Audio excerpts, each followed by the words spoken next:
Hey everyone, my name's Kenzie. Welcome back to my channel, The Real Life Mama. Today I'm going to be doing a more in-depth tutorial of how I do my milk kefir, depending on what you say. I've been sick for the past couple of days, so I put my kefir in the fridge.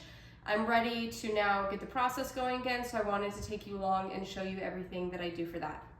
So here is everything that I will need for today.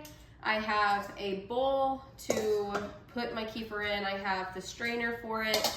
Here is the milk kefir. So basically you want to keep your kefir at probably like 65 to 70 degree temperature. This sat out on the counter for close to 2 days. Normally you're only supposed to have your kefir like with the grains and the milk for 24 hours. So it is a little bit over fermented, which is why you see so much of the separation here. Most of the time, if it's only been 2 days and I put it in the fridge, which was what happened here, I'm able still to drink it because I normally with my own kefir will do 24 hours in a big jar with the kefir grains and the milk. I'll strain it, the process I'm gonna show you now, and then I will put that kefir that I had just made then again on the counter for an additional 24 hours to have more probiotics, more fermentation. So it does have a little bit of a different taste when you do that. So normally I'm able still to drink this, but we will see. I normally go by the smell. If it smells fine and then I like take a sip of it, I'm like, okay, yeah, that's bad. I'll just put it in the drain and know better for next time. Sorry, I've got my dogs around if you hear the walking. But if not, then I normally just end up doing what I call a kefir smoothie, which is where I'll blend either like mixed berries or strawberry and banana with it. And then that's just like a smoothie that we have with our family. So let's go ahead and get started. So first, you want to make sure that you keep your kefir in, it doesn't have to be like a mason jar, but you do want to make sure you at least have it covered so you don't have like bugs and stuff get in it, because it is going to be sitting out on the counter. But all I do is I strain it into my my strainer, my bowl, and then I'll normally just scoop out the outside of the jar. Now, depending on where you live, like how hot or how cold it is, will depend on how long it takes for your kefir to be fermented. But basically, you want to wait until you see a little bit of that separation with the whey in the kefir. If you have too much separation, it might not be good. This, it's a little bit more of a paste than what I'm used to. But basically I have the kefir grains in the strainer and I'm just going to mix it around the strainer until I only have the grains. Now, most of the time, like if you're just starting out with your grains, you'll probably, if you buy them online, which is where I bought mine through Etsy, you'll only get probably about like 2 teaspoons of grains. So you don't want to have too big of a jar because it'll take a lot longer to ferment. But I have had my grains for several months now. I have a huge amount of leftover grains in my fridge that I just store with milk so they're able to eat. But I honestly need to probably start selling my grains because I'm just getting at a point where I just have way too many. So this, you'll see here, but I probably have at least maybe half a cup of grains right here. So as you have your kefir out, the grains are actually going to be multiplying. So even though I started with 2 teaspoons, I've now worked my way up to well over like 4 or 5 cups of grains. And the more that you feed your grains, the warmer the temperature, the more they're going to multiply. You can eat them, although they don't really have a taste. I've heard of people who put them in compost. You can throw them away, you can resell them. There's a whole bunch of different things you can do.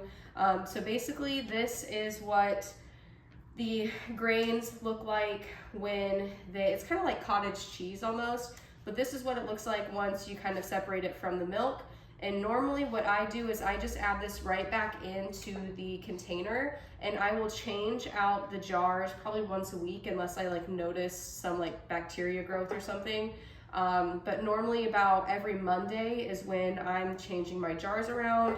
So there's the rest of the grains. I normally will then just end up scooping off the rest. Just because it is kind of thick, it doesn't all go into the bowl right away. So I like to get as much as I can off of the bottom so I'm not using, like anything's going to waste. So there are two different, so you can use, obviously you use milk with your grains, but I actually buy raw milk for my family. So this costs us $10. So it's not pasteurized, it's fresh from a cow. We get it from a local farmer, but this costs us $10 a gallon. So it is a little bit more expensive than if you're using processed milk, like ultra processed milk from the store. So that's why I like to try and like at least see if I can drink it if I do let it go over, just because it is a little bit more expensive to do. Now, the place that I buy this milk from, they also sell goat kefir, which uses goat milk, but they sell that for $9 for like 16 ounces, I think. I think that's how much it is. So basically one of these jars would cost me $9. Like what this produces will be about 16 ounces once I add in, like with my smoothie stuff in the blender, it normally pours around 15 to 16 ounces.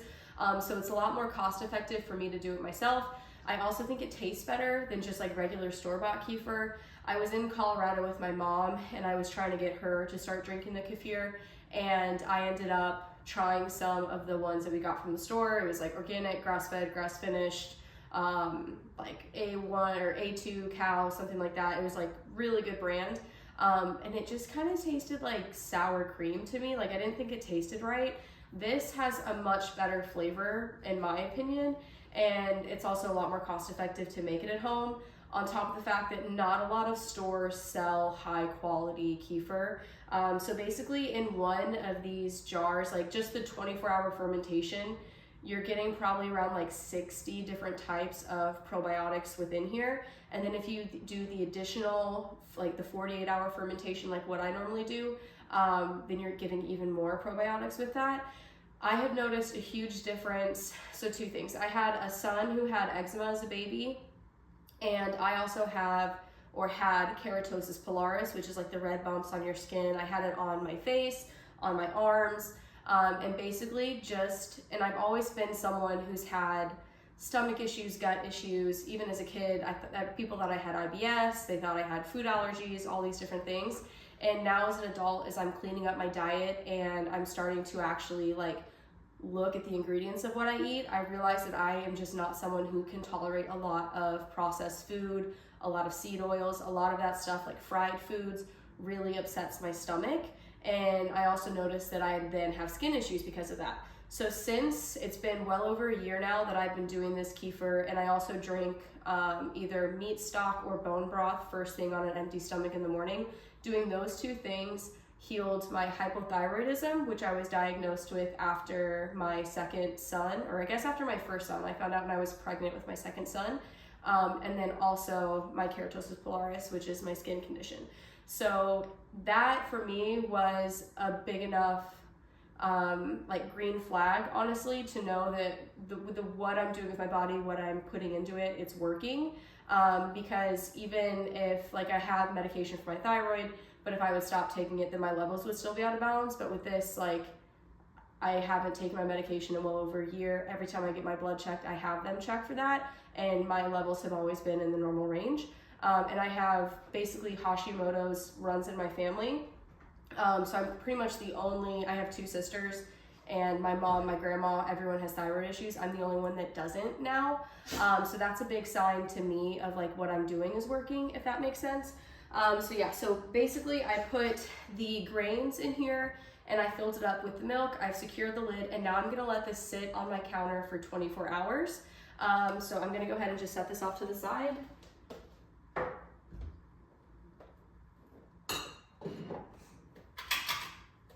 And so because this was kind of over fermented, I'm just gonna go ahead and make a smoothie, but I do wanna show you what I do to do the double fermentation process. So all you do to double ferment it is I have all my kefir here in this bowl, and what I'm going to do is I'm going to kind of like give it a stir because the whey does separate from the kefir. So I'm just going to give that a little mix, and then I'm going to pour it into another mason jar.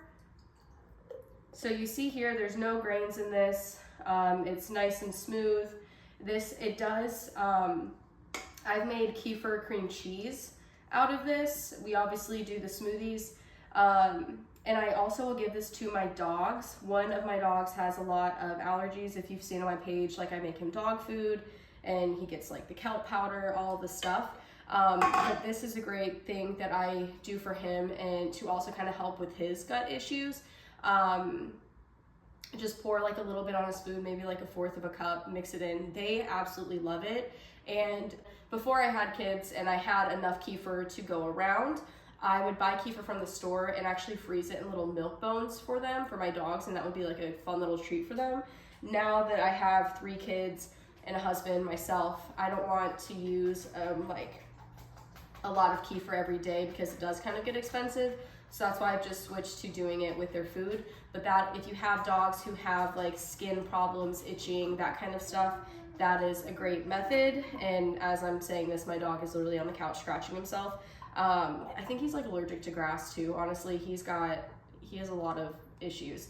So yeah, so this is the kefir that has already been fermented. So if I was going to do a double fermentation, I would then leave this kefir out on the counter for an additional 24 hours after it had been fermented the day before. So this is normally like my process.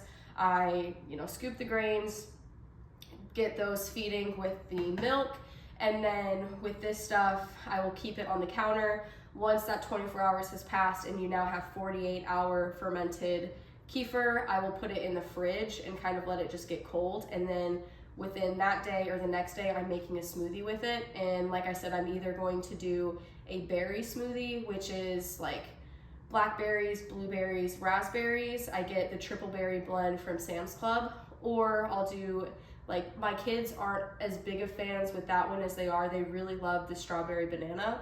If you're just starting out, I would recommend doing like a strawberry banana kefir smoothie because the taste is a little more tart than I guess what you're used to. And I think the banana really helps kind of neutralize that. When I first started doing the kefir, I was actually coming off of being sick. So my taste buds weren't like 100% all back yet. So I couldn't really taste a lot of it. So I was just doing the berries and drinking it and didn't have a problem. And like by the time I was like healthy again, I think my taste buds had kind of adjusted to the kefir. The only time I'm not able to drink the kefir, like I said, is like when it's been sitting on the counter for like 3 days and it just like smells rancid. You'll just like trust your instincts with it, I guess. And also if you're doing goat kefir, that does taste different than using milk from a cow. There is, in my opinion, a different, just like goat milk in general has a different flavor, smell to it. So just be aware of like the milk that you're using will give you different flavors of the kefir, like whether you can, like the tartness of it, the smell. I don't know if some people are weird with texture and smells and all that stuff. Some other people can just like chug it back and they're fine.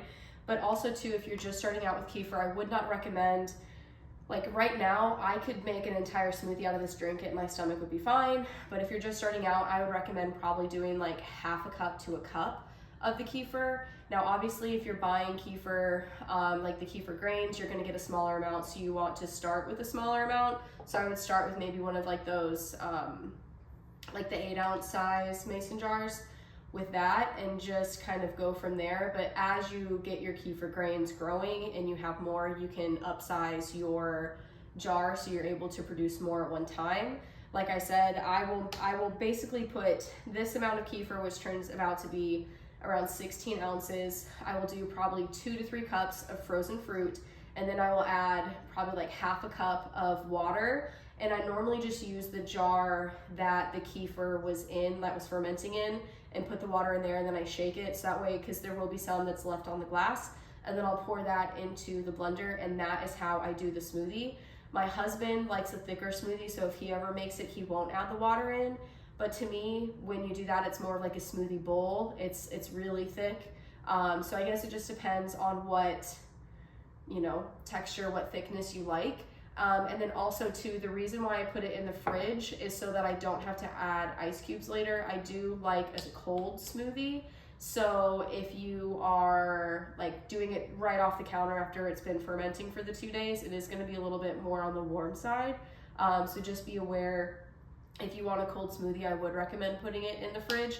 And when you have it in the fridge, it won't still be fermenting. Like I guess if you have it in there for like 2, 3, 4, 5 days, it'll still be. But when you put it in the fridge and you put it in the cold, it's going to reduce that fermentation process. So as long as you're getting to it within the next day or so, you shouldn't have an issue with it going bad while it's in the fridge. But I think the biggest thing is just your temperature of your house. We keep our house around 70 degrees. We live in North Carolina and it is like the summertime. So I do notice that it ferments faster in the summertime than obviously it does in the wintertime. So just depending on the temperature of your house, where you're at, if it's in direct sunlight, if it's not, all of those things are going to play a part in how quickly your stuff ferments. I think that is everything that like when I was taught of what was like said to me, but let me know if you have any questions, comments, concerns. I know a lot of people are like, you give that to your kids, how dare you? And it's like, this is really good for their stomach. If your doctor is recommending your kids be on a probiotic, I would recommend looking to your food for a probiotic over trying to do some sort of supplement. Your body is able to digest this a lot easier. I notice a huge change in my stomach issues, my bloating, when I'm drinking this regularly versus when I'm not. And also too, I think it helps just like with my cravings throughout the day. I'll normally make a smoothie for like my afternoon snack, normally around like 2 to 3 p.m. And it does help keep me full too, longer in the day, so I can like make it to dinner. And I really don't have a sweet tooth after I have been drinking with this. And I'd say the same with my kids too. My kids absolutely love it. And my oldest is 5, my youngest is 2, and they're like very picky. So I think that also speaks volumes that they like it. But I would say just when you start, just start with slow increments, kind of get yourself adjusted to the taste. And then once you like the taste, once your body can tolerate it, you can start upping the quantity. But I would not recommend just like from the get-go chugging this whole thing and like it being your first time, because that will give you stomach issues. Your body's not used to having that amount of probiotics. My husband took the kids to the store. They should be home soon. So I'm gonna go ahead and wrap this up. But like I just said, thank you for watching. If you have any questions, let me know in the comments below. Don't forget to like this video. If you wanna see more of this kind of content, let me know. And as always, thank you for watching. Bye.